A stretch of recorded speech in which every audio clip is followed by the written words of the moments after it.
Hello everybody and welcome to the Ship Modelers Library.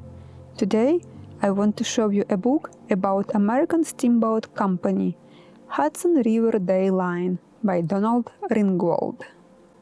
Enlivened by remarkable illustrations, this book relates the history of steamboating on the Hudson River from the days of Robert Fulton to the present. Although the emphasis is on the Hudson River Day Line, almost all the companies who operated on the river are also covered, since they were either predecessors, successors, or competitors.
Thank you for watching. Let me know in the comments section below which book would you like to flip through in the next edition.